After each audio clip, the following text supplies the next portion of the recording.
Hey guys, and welcome back to the FFP. My name is Christian, and today I'll be here to update you on the Week 11 injuries that you need to know about. Of course, this video is pretty straightforward and should be pretty short, around 20 to 25 minutes. We'll go by position. There'll be sort of timestamps in the description, and just going to be updating you on the players that will be, won't be playing, and of course the players that you're going to need to continue to watch, game time decisions, questionable guys, stuff like that. I think it's a really great video, of course, just to stay and keep our thumbs on the pulse of the NFL and everything that we need to know.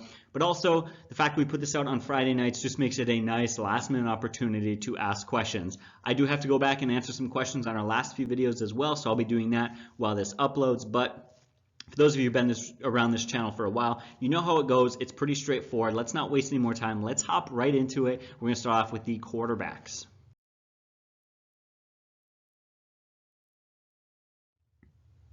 All right, so let's start off. I think the guy we first got talking about is Matthew Stafford. He's struggling with that back injury, and he has actually officially been ruled out. He will not be playing this week in Week 11. That's unfortunate for me. I do own him in at least one fantasy league, but here's what's going on. It sounds like he's actually had a banged up back, and actually the Detroit Lions looks like they're being investigated by the NFL for covering this up. Sounds like everybody for the Lions knew that he wasn't going to be playing Sunday, but they didn't tell anybody until like half an hour, 45 minutes before the game.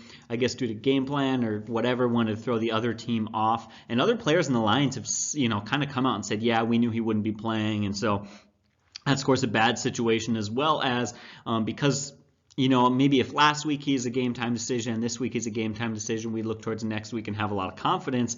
However, there's not a lot of confidence in that right now. Right now, he could very well miss next week. He's definitely going to miss this week.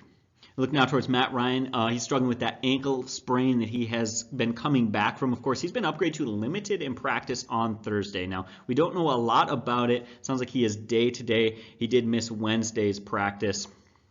But again, he did play last week versus the Saints, and that was a nice win, so good for them. I think all expectations are that he is going to play. He's not a particularly mobile quarterback, so it's not like a Cam Newton, right? It's not a Kyler Murray. I don't think that if he plays banged up with an ankle injury like that you need to sit him. He's still got good fantasy value. I'd play him. Jacoby Brissett, he's struggling with that knee injury, and he's expected to start in Week 11. He was a full participant in Wednesday's practice, and sounds like he's going to be playing this week versus the Jaguars, so of course that is good news. Moving on, now we've got Ryan Fitzpatrick and Dwayne Haskins. Now, this isn't an injury update news, but I also thought this might be just general news that would be interesting to put out there. Sounds like both Ryan Fitzpatrick and Dwayne Haskins are going to remain the starters. As far as Ryan Fitzpatrick goes, what we've heard from the coaches is that he will remain the starting quarterback for the foreseeable future. That's what we know right now. I would imagine that'll be through the rest of the regular season. And Dwayne Haskins sounds like he's going to start for the rest of the season as well. As far as the fantasy impact goes, it's good for the Dolphins that Ryan Fitzpatrick will be playing. He's just been the better quarterback, especially as of lately. And of course, that's going to give some added value to guys like Mark Walton or anyways, pausing here a little bit. Moving on now to the other guy, talking about Dwayne Haskins. It's not a great situation. It's really not. Of course, you'd rather have a guy like Case Keenum in there. Pretty much any other quarterback. He has played bad. That seriously hurts the value of a guy like Terry McLaurin. I have him on my fantasy team, and that's a major concern for me. His numbers with a guy like Case Keenum or pretty much any other quarterback Terry McLaurin is going to be great with, but Dwayne Haskins has been awful. Heck, last week he threw for just 144 yards. He really hasn't had one impressive game all year long. My question for you guys, if you're a Redskins fan, do you feel like you found your franchise quarterback? Do you feel like he's just working out some of those rookie struggles or not? Do you wish you'd gone out and managed to get a better quarterback? Of course, you could look at rookie like Kyler Murray. He has played fantastic. You'd love to have him. But that's my wrap up for the quarterbacks. There's not too many quarterbacks to talk about. I did stumble through it, but let's move on to the running backs now.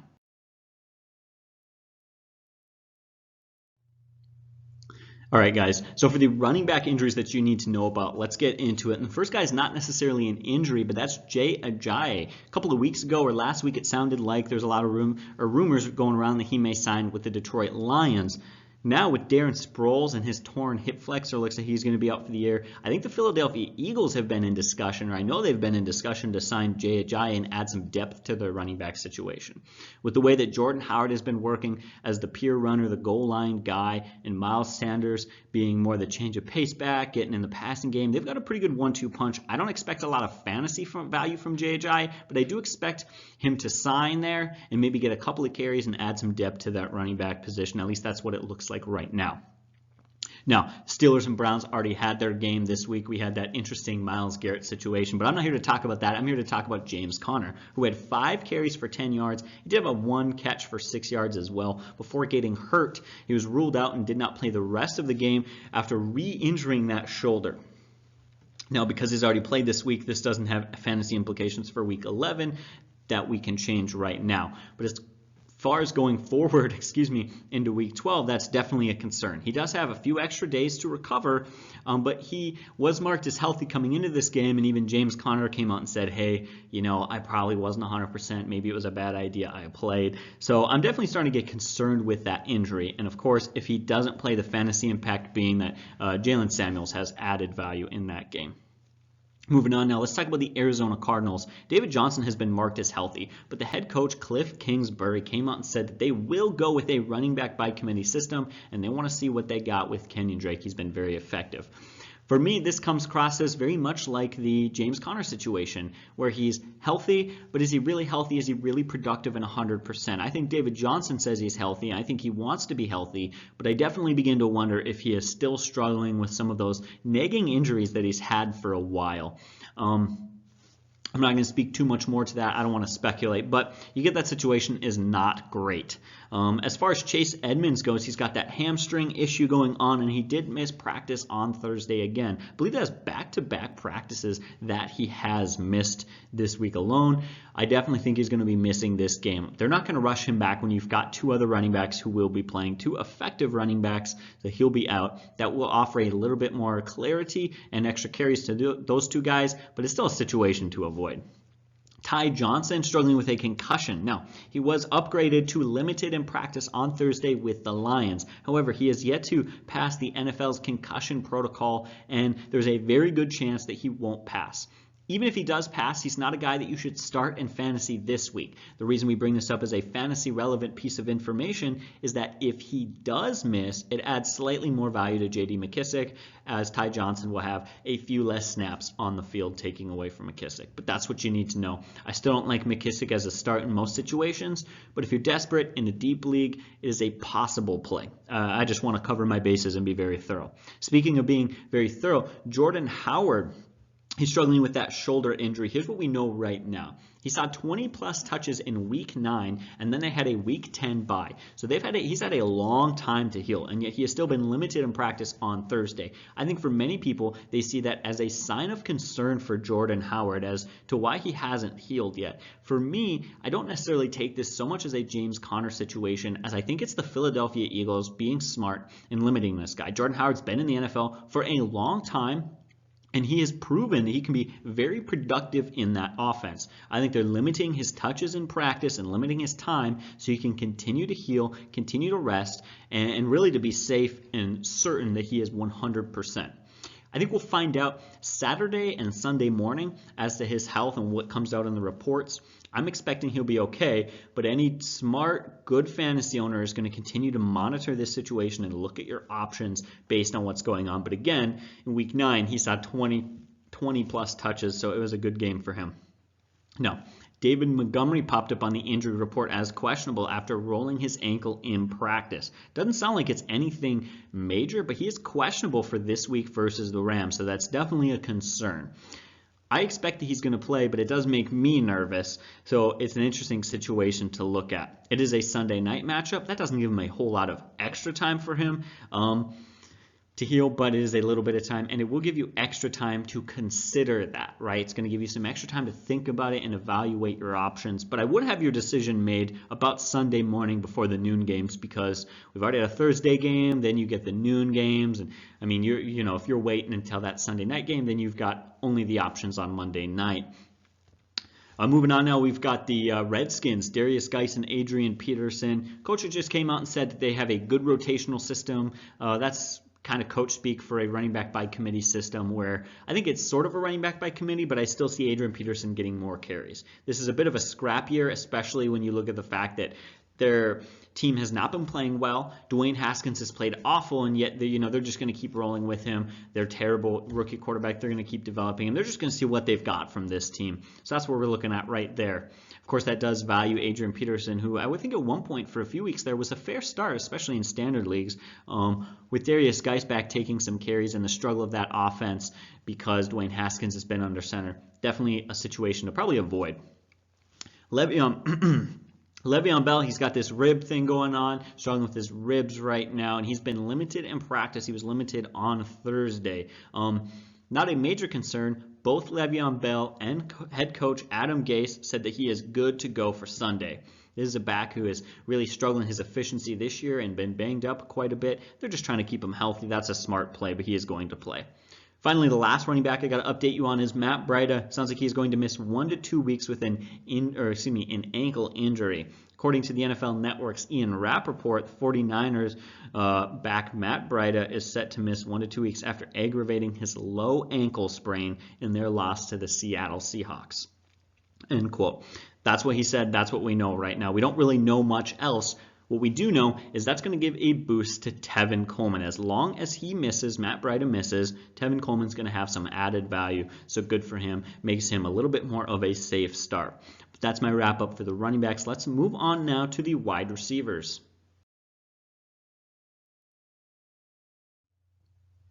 All right, guys, so let's talk about the wide receivers that you're going to need to know the injury updates on. The first being Alshon Jeffrey, who's been ruled out for Week 11 versus the Patriots. As far as the fantasy impact goes, this, of course, hurts that offense as a whole and hurts Carson Wentz's fantasy value. The one guy who benefits is Nelson Agholor. Nelson Agholor has not been a great fantasy option all year. But as we saw from Weeks 2 and Week 3, when both Deshaun Jackson and Alshon Jeffrey have been out, Nelson Agholor's had good fantasy numbers. Of course, he had back-to-back touchdowns in those games. You could consider him as a low-end wide receiver 3 or flex play this week based off of volume. Again, they're playing the Patriots. That is a tough matchup, but it's not a terrible play, especially when we saw what he did the last few times he had that many targets and opportunities. As far as the Minnesota Vikings go, Adam Thielen, his hamstring, he's been ruled out for Week 11. He is still struggling. Interesting to see a guy who's been so competitive all year long, even calling out Kirk Cousins when he wasn't performing, isn't able to play due to this injury. It must be bad. Now, this is a game versus the Broncos. I think the Vikings are really expecting to win. I definitely think that they should be fine, especially their defense, and they're not going to need to score too many points. I think they're being cautious. I think they're holding him out another week because that's smart. I think he'll come back next week, and he should be fine. Now we've got Juju Smith-Schuster. He got hit pretty hard, had a concussion in the Steelers-Browns game, and actually did not play the rest of it. But he's got a lot of time to recover. He should be fine for next week. Just updating you guys as we go into the next week. Just monitor that situation for everything that you need to know. Will Fuller struggling with his hamstring. He was limited in practice again on Thursday after really having the same thing, being limited, missing practice throughout the practices prior that week. Of course, the impact being that he may not play. I think that's a very realistic possibility. Could go either way. I wouldn't be too surprised. If he doesn't play, that gives a boost to Kenny Stills. Kenny Stills, however, is still not a great start. I don't think you can trust him, but if you're desperate, you could play him. Emmanuel Sanders, he's struggling with some hurt ribs right now, and he missed practice again on Thursday. That's his second straight day of missed practice. To be quite honest, it is very likely that he will not play this week. Haven't heard really any positive news so far this week. Now, I think there's a lot still to happen. He's still got some time to play. However, if he does play, is he going to play at 100%? I mean, it's definitely a situation where you should start looking for other wide receivers to play, another situation to look at. As it's very likely he won't be playing. If he does play, bump him down from a wide receiver 2 to a wide receiver 3. That injury certainly concerns me this week, but that's all you need to know on that one. Amari Cooper, he's struggling with that knee and ankle injury. He did log some limited time in practice on Thursday. That's a good sign. I think he'll be playing. The concern for him is he's been banged up all year, and you definitely have to wonder wins the time he gets hit, and that takes him out for a few games. He's been one of those guys. He's been kind of like Julio Jones this year. Every year, Julio Jones, every week is on the injury report, and every week he plays. That's been Amari Cooper this year. It doesn't seem to have limited him. You definitely just have to be concerned that at some point, the wrong hit, the wrong ankle twist, or whatever, boom, and he is out. But as for right now, it seems like he's going to play. Seems like he's going to be fine. But again, I'm not here to speculate. I'm here to tell you what I know and then remind you to be a good fantasy owner, be smart. Check things on Sunday morning. Check them on Saturday night. Just be obsessive. That's pretty much the piece of advice that I give everyone. If you want to be good at fantasy, have no life and obsess. That's what I do. It's what my dad does. It works great. Move on now. T.Y. Hilton with his quad. He did miss practice again. I don't think he'll be playing this week. The boost really goes to Pascal, who's going to get some extra targets, but they will be playing the Jaguars this week. So that's a tough matchup, lining across from A.J. Boye, if I'm pronouncing that correctly. Paris Campbell, his hand, he hopes to be returned by December. That is what he said, and I quote, hopes to be back by December. So pretty safe to say he won't be playing right now or for a while. I'm going to keep that one pretty short and simple. Same thing as the T.Y. Hilton situation. Gives a boost to Pascal. Now, Tyler Lockett, he is expected to be back for Week 12, struggling with that leg injury, as it's been pretty much all we know about it. Did go on and read a tweet from Adam Schefter. Here's what he said. I'm just going to quote him here straight up. Sometimes it's just nice to go straight from the source. Here's what I read, and here's what you guys need to know. The Seattle Seahawks star receiver Tyler Lockett appears to have avoided a long-term injury. That's good news. And he's expected to be cleared to play for Week 12 against the Philadelphia Eagles. However, probably not going to be playing this week. At least that's what it seems like. Of course, that could change, but I doubt it. That's all I got to update you guys on for the wide receivers. So let's move on now. We got to wrap up with a couple of tight ends, and then we'll be done with this video, and I can get to answering some of your guys' questions.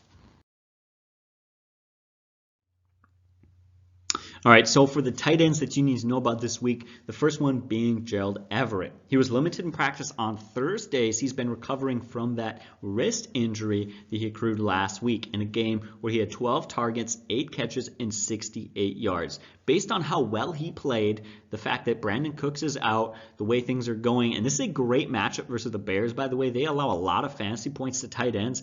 I imagine he's going to play. Just the fact that he was practicing is good news. And, of course, the fact that I think they really do need him in this game, and it's a good matchup for him. I like Gerald Everett. I think he's going to play, and if he does play, I actually think he is worth a fantasy start. It's a great matchup, and he's come up big in a few games this year.